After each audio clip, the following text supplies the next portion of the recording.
ઘરના કામમાં જો કંટાળો આવતો હોય ને તો આવી નાની નાની ટિપ્સ જો જાણી લેશો ને તો ઘરના કામ પણ ઇન્ટરેસ્ટિંગ લાગવા લાગશે. તો ચાલો જાણીએ તેવી અનેક ઉપયોગી ટિપ્સ. તો સૌપ્રથમ વાત કરીએ તો આ રીતની જે પોલિથીન આવતી હોય છે તે દરેકના ઘરમાં હોય જ છે. આપણે કોઈ પણ સામાન ખરીદીએ તો આ રીતની પ્લાસ્ટિક બેગ આવતી હોય છે. તો આ પ્લાસ્ટિક બેગનો પણ તમે ખૂબ સરસ ઉપયોગ કરી શકો છો.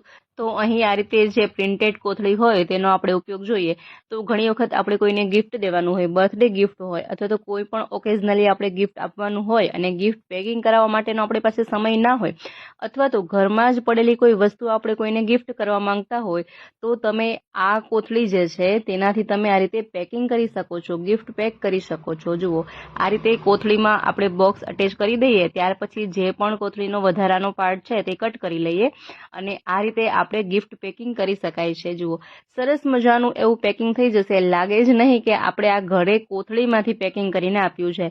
આ રીતે આપણે આ જે પણ પ્લાસ્ટિક બેગ હોય તેનો આપણે ગિફ્ટ પેકિંગમાં ઉપયોગ કરી શકાય છે.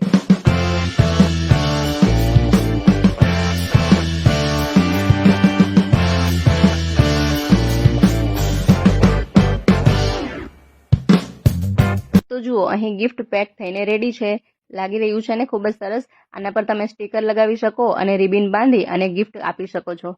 જો ત્યાર પછી જોઈએ નેક્સ્ટ આઈડિયા. તો ઘણી વખત કાતર જે હોય તેમાં કાટ લાગી ગયો હોય અથવા તો બુઠ્ઠી થઈ ગઈ હોય, ધાર જે હોય તે ઘસાઈ ગઈ હોય. આ રીતે આપણે કંઈ પણ કટ કરીએ તો તેનાથી કટ નથી થતું અને ચાકામાં પણ ઘણી વખત એવું બને કે તેની ધાર જે હોય તે બુઠ્ઠી થઈ ગઈ હોય. તો આપણે તેના માટે આપણે શું ઉપાય કરી શકીએ? ગેસ ઓન કરી અને જે પણ કાતર અથવા ચાકુમાં કાટ લાગી ગયો હોય અથવા તો ધાર ન હોય તેને આપણે થોડીવાર ગરમ કરીએ. ત્યાર પછી આપણે કોઈ પણ કપ લઈશું. આ રીતનો જે કાચનો કપ હોય ને તેનો આપણે ઉપયોગ કરીશું અને આ રીતે કાતર પર આ રીતે રગડીએ. જુઓ, તમે જોઈ શકશો કે થોડી વાર જ આ કપને આ રીતે ઘસવાથી તો હવેથી ઘરમાં જ્યારે પણ કાતરની ધાર ઓછી થઈ જાય કે ચાકાની ધાર ઓછી થઈ જાય તો તેને ફેંકવાના બદલે આ રીતે તમે ફરીથી તેને ધારદાર બનાવી શકો છો. જુઓ, ચાકુમાં પણ સેમ આ જ રીતે આપણે પ્રોસેસથી તેમાં ધાર કાઢી શકીએ છીએ. ખૂબ જ સરસ અને ઉપયોગી આઈડિયા છે ને.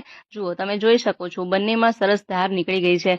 હવે આપણે તેને કટ કરીને પણ જોઈ શકીએ કે શું ખરેખર આનાથી કટ થઈ શકે છે. તો અહીં મેં આ વેસ્ટ આ રીતનું એક બોક્સ લીધેલું છે. જુઓ, તમે જોઈ શકો છો ફટાફટ આપણે કોઈ પણ વસ્તુને કટ કરી શકીએ છીએ. જ્યારે આપણે કાતર કે ચાકુ નવી લઈએ ત્યારે તેમાં જેવી ધાર હોય તેવી જ ધાર તમે ઘરે પણ આ રીતે કાઢી શકો છો. જુઓ, તમે જોઈ શકો છો ચાકુમાં પણ સરસ ધાર નીકળી ગયેલી છે. તો છે ને ખૂબ જ ઉપયોગી આઈડિયા. ત્યાર પછી જોઈએ નેક્સ્ટ આઈડિયા. તો ઘણી વખત એવું થાય કે ક્યારેક દૂધ ગરમ કરવાનું ભૂલાઈ ગયું હોય, આપને મોડું મોડું યાદ આવે તો એમ થાય કે હવે દૂધ ગરમ કરીશું તો દૂધ બગડી જશે અથવા ફાટી જશે. એવા સમયે 3 થી 4 લવિંગ લઈશું અને તે દૂધમાં લવિંગ આપણે એડ કરી દઈએ. હવે તેને 5 મિનિટ રહેવા દઈએ. ત્યાર પછી ગેસની ફ્લેમ ઓન કરી અને ગેસની ફ્લેમ આપણે ધીમી રાખવાની છે. ધીમી આંચ પર તમે દૂધને ગરમ કરી શકો છો. આ એલચી એડ કરવાથી શું થશે? દૂધ જરા પણ બગડશે નહીં અને ઉફાણ આવવા લાગે ત્યાર પછી તમે ગેસની ફ્લેમ વધારી શકો અને દૂધને સરસ રીતે ગરમ કરી શકો છો. જુઓ, ખૂબ જ કમાલની ટ્રીક છે. ત્યાર પછી જોઈએ નેક્સ્ટ આઈડિયા. જો તમે ચા પીવાના શોખીન હોય અને ચાને વધુ ટેસ્ટી બનાવવા માંગતા હોય તો જે ચાની ભૂકી હોય તેમાં આપણે 1 સેશે કોફી એડ કરી દઈશું. જુઓ, આ રીતે મેં નેસ્કેફે લીધેલી છે. તમારા પાસે જે પણ કોફી હોય તમે તે એડ કરી શકો છો. આ રીતે ચાની ભૂકીમાં આપણે 1 પેકેટ કોફી એડ કરી દઈએ. જુઓ, ત્યાર પછી તેને સરસ રીતે આપણે મિક્સ કરી લઈશું. આ રીતે મિક્સ કરી શકાય, ચમચીથી પણ આ રીતે મિક્સ કરી શકો છો.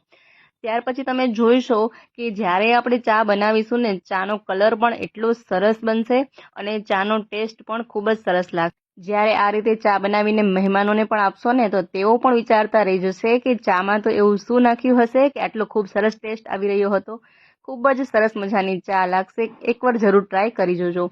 ત્યાર પછી જોઈએ નેક્સ્ટ ટીપ. તો ઘણી વખત દહીં જામ્યા પછી તેમાં આ રીતે ઉપર પાણી વળી જતું હોય છે. તો પાણીવાળું દહીં ન ભાવે તો આપણે તે પાણીને આમાંથી કાઢી લઈશું. આ પાણીનો શું ઉપયોગ થશે તે આપણે આગળ જોવાના છીએ.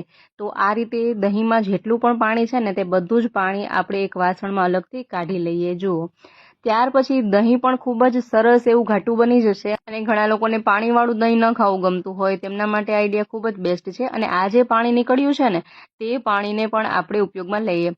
તો તમે જે પણ લોટ બાંધતા હોય, રોટલીનો લોટ હોય અથવા તો થેપલાનો લોટ, પૂરીનો લોટ અથવા તો ફરસી પૂરી બનાવીએ તે દરેક લોટમાં આ દહીંનું પાણી તમે મિક્સ કરી શકો છો. આ પાણી એડ કરવાથી શું થશે કે રોટલી થેપલા જે પણ બનાવીએ છીએ ને ખૂબ જ સોફ્ટ બનશે, ખૂબ જ મસ્ત બને છે. અને તમે ટ્રાવેલિંગમાં લઈ જવા માટે કંઈ પણ બનાવી રહ્યા હોય તો તે પણ લાંબો સમય સુધી ફ્રેશ રહેશે અને મુલાયમ રહેશે. જુઓ, ખૂબ જ સરસ સોફ્ટ અહીં લોટ બંધાઈને રેડી થઈ જશે. તો આ રીતે દહીંનું પાણી ક્યારેય પણ ફેંક્યા વગર આ રીતે લોટ બાંધવાના ઉપયોગમાં લઈ શકો છો. ત્યાર પછી આ લોટ પર કોઈ કાપડ આપણે રાખી દઈએ, તેને 5-10 મિનિટ રહેવા દઈએ. અને કાપડ હંમેશા આપણે નેપકિન જે રાખતા હોય રસોડામાં તે હંમેશા 2 રાખવાના છે, જેને આપણે મસોતું કહીએ. તો કોઈ પણ વસ્તુ લોવા માટે પણ મસોતું અલગ રાખવાનું અને કોઈ પણ વસ્તુ ઢાંકવા માટે પણ આપણે મસોતું હંમેશા અલગ જ રાખવું જોઈએ. કોઈ પણ વસ્તુથી લૂછેલું મસોતું હોય તેને આપણે કોઈ વસ્તુ પર ઢાંકી ન શકાય. જુઓ, તમે જોઈ શકો છો એ લોટની ખૂબ જ સરસ મજાની રોટલી થશે. તો આવી સોફ્ટ, મુલાયમ અને ફૂલેલી રોટલી બને છે. ત્યાર પછી જોઈએ નેક્સ્ટ ટીપ. તો ઘણી વખત આપણે રોટલી કરીએ તો આ રીતે 2-3 રોટલીનો લોટ વધતો હોય છે, જે એમને એમ પડ્યો રહે તો તેમાં પોપડી લાગી જતી હોય છે. તો તેવું ન બને તે માટે આપણે તે લોટમાં થોડું મોણ એટલે કે થોડું તેલ અથવા તો થોડું ઘી આ રીતે આપણે લગાવી દઈએ. જો સારી રીતે ઘી અથવા તેલ લગાવ્યા પછી તેને સરસ રીતે આ રીતે આપણે કરીએ અને તેને એક એરટાઇટ કન્ટેનરમાં આ રીતે કોઈ ડબ્બી હોય તેમાં રાખી દઈએ અને તેને ફ્રીજમાં રાખી દઈએ. આ રીતે રાખવાથી જ્યારે પણ ફરીથી આપણે આ લોટની રોટલી કરવાની થાય તો લોટ એમને એમ રહેશે, પોપડી જરા પણ નહીં થાય. ત્યાર પછી જોઈએ નેક્સ્ટ આઈડિયા. તો જ્યારે આપણે આ રીતના નવા કપડાં હોય અથવા તો વર્કવાળા કપડાં હોય આ રીતના, તો આપણે તેને વોશિંગ મશીનમાં ન ધોઈ શકીએ. કોઈ પણ કુર્તી હોય, ડ્રેસ હોય, ચોલી હોય, વર્કવાળા કપડાં આપણે કોઈ પણ વોશિંગ મશીનમાં ન ધોઈ શકીએ.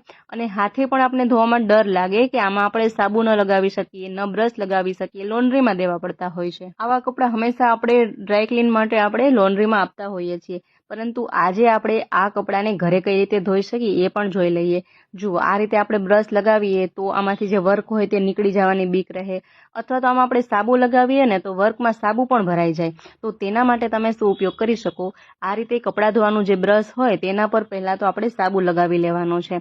ત્યાર પછી જે પણ તમારા પાસે જૂનું મોજું હોય તે જૂનું મોજું આપણે આ બ્રશ પર આ રીતે પહેરાવી દઈએ. જુઓ, આ રીતે બ્રશ પર મોજું પહેરાવવાથી તમે કોઈ પણ વર્કવાળા કપડાં હોય, ચોલી હોય અથવા તો સાડી હોય, દરેકને તમે ઘરે ધોઈ શકો છો. અને આ મોજું જે પહેરાવ્યું છે તેનાથી ફીણ પણ સરસ વળશે અને સાબુ આપણે પહેલાં જ આમાં લગાવી લીધેલો છે એટલે ફરીથી આપણે આમાં સાબુ લગાવવાની પણ જરૂર નહીં રહે.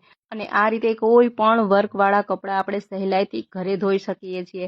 હવે આપણે લોન્ડ્રીમાં પણ કપડાં આપવાની જરૂર નથી. કોઈ પણ કપડાં હોય તમે ઘરે ધોઈ શકો છો. જુઓ, છે ને ખૂબ જ સરસ અને કમાલની આ ટ્રીક. જુઓ, આ રીતે તમે કોઈ પણ વર્કવાળી સાડી, વર્કવાળો ડ્રેસ અથવા તો આ રીતના ચોલી હોય તમે ઘરે જ ધોઈ શકો છો. તો મિત્રો, આશા રાખું છું આ દરેક આઈડિયા તમને ખૂબ જ પસંદ આવ્યા હશે. આમાંથી તમને કયા આઈડિયા વધુ પસંદ આવ્યા મને કમેન્ટ બોક્સમાં જરૂરથી જણાવજો. સાથે જ વિડીયો પસંદ આવ્યો હોય તો વિડીયોને લાઇક કરો, શેર કરો, તેમજ અમારી ચેનલ પર નવા હોય, પહેલીવાર ચેનલ પર વિઝિટ કરી રહ્યા હોય તો ચેનલને સબસ્ક્રાઇબ જરૂરથી કરજો. ફરી મળીએ નવા વિડીયોમાં નવા જ આઈડિયા સાથે.